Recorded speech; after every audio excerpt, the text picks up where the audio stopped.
안녕하십니까. 유재풍 변호사입니다. 오늘부터 유재풍이 법률 이야기를 시작합니다. 제가 변호사로서 24년 동안 활동을 해왔고요. 그전엔 16년 동안 군법무관으로 활동을 해왔습니다. 변호사 활동을 하면서는 라이언스 클럽이라든가 키비탄 클럽 그리고 YMCA 등 사회봉사단체를 통해서 나름대로의 봉사활동을 실천해 왔습니다만은 이제부터는 그동안의 법률가로서의 경력을 바탕으로 해서 배우고 익히고 직접 다뤘던 사건들을 여러분과 함께 나눔으로써 조그마한 보탬이 되고 싶습니다. KBS의 클래식 FM의 슬로건이 무겁지 않게 가볍지 않게인데요.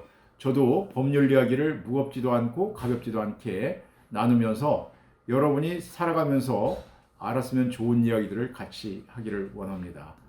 평소 살면서 알아두면 좋을 기본적인 법률 상식과 제가 직접 경험했고 다뤘던 그런 사건 이야기들을 여러분과 함께 하기를, 나아가서는 제가 살아가면서 느꼈던 생활상의 여러 가지 생각들 또 활동들을 여러분과 함께 가볍지 않게 무겁지 않게 나누고 싶습니다.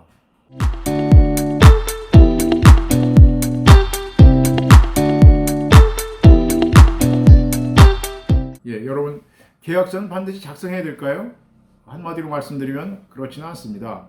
일전에 어떤 손님이 오셔서 1억 원짜리 토지 매매 계약을 체결하고 계약금 2천만 원을 지급했다가 갑자기 일이 생겨서 매도인, 즉 토지를 판 사람에게 양해를 구하고 돌려받기로 구두로 약속을 했답니다.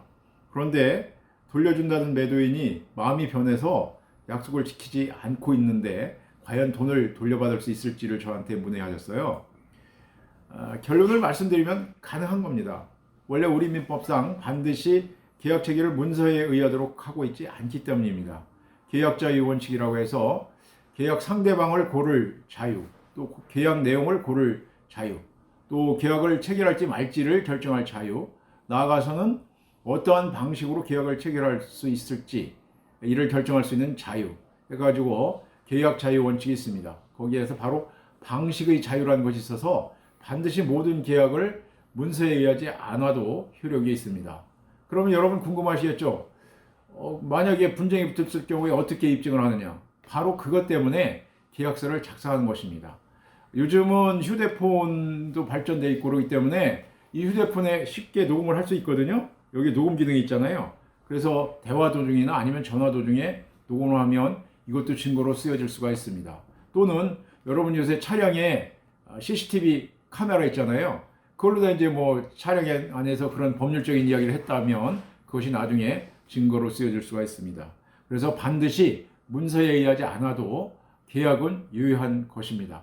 그래서 저한테 문의했던 그 손님이 마침 녹음한 게 있다고 해서 그것을 활용해서 하면 돈을 돌려받을 수 있다고 제가 조언을 드린 것이 있습니다.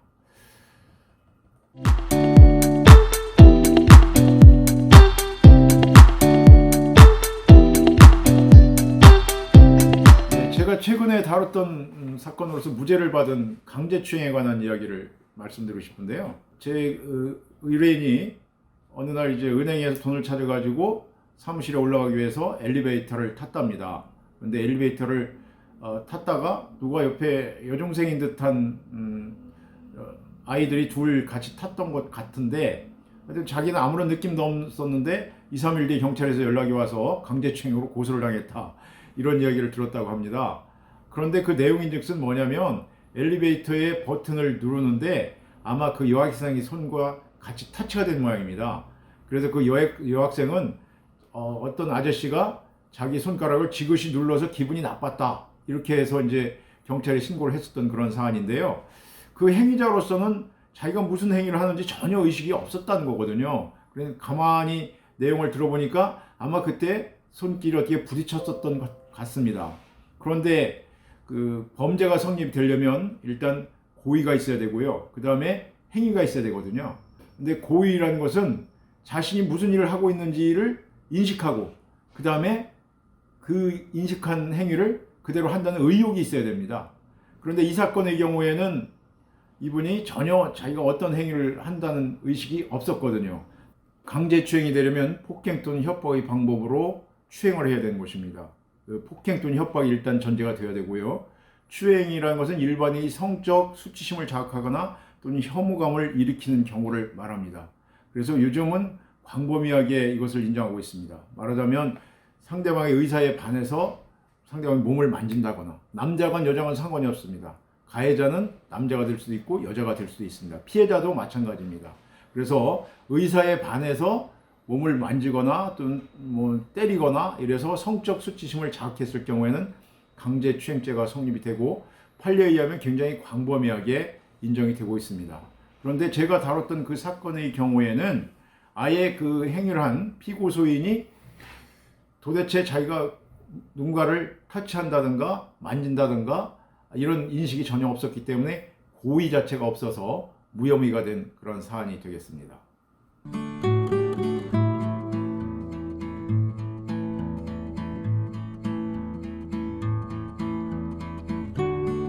이해됐습니다. 우리나라의 산림청에서 정한 100대 명산이 있는데 거기에 그 산들을 친구들 덕분에 잘 다니게 됐습니다. 그리고 그 후에는 제가 살고 있는 청주에서 근접하고 있는 괴산에 좋은 산이 많아서 괴산의 35명산이라는 책이 있는데 그 책을 가지고 2년 동안 친구들 덕분으로 잘 다니게 됐고, 작년부터는 충북의 50명산이라는 또 책자가 있습니다. 충북도청에서 발간이 됐는데 그것을 가지고 친구들과 시시때때로 거의 뭐 한 달에 한 두어 번씩 다니고 있습니다. 그 다른 그 취미 활동보다 산이 주는 즐거움은 뭐예요? 예전에 읽은 책 중에 걸으면 낫는다 이런 일본 사람이 쓴 책이 있는데 뭐 안명의 근원은 걷지 않기 때문이라는 말을 하거든요. 그러니까 일단은 동네 골목부터 한번 걸어보시고요.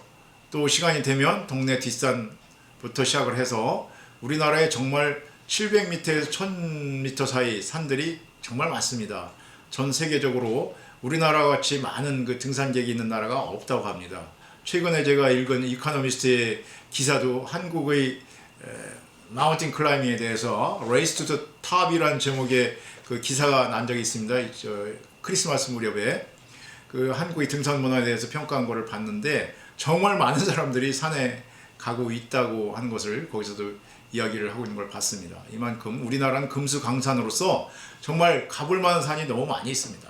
그래서 주변만 돌아보면 이렇게 여러 가지 좋은 점이 있는 등산 정말 여러분들도 한번 해보시죠.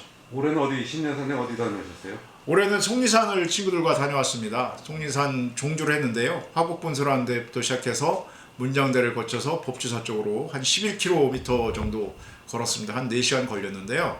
정말 매우 추운 날이었지만 그러한 그 산행을 통해서 정말 호연지기를 기르고 또 새해이기 때문에 문장대 높은 1054m 아니겠습니까?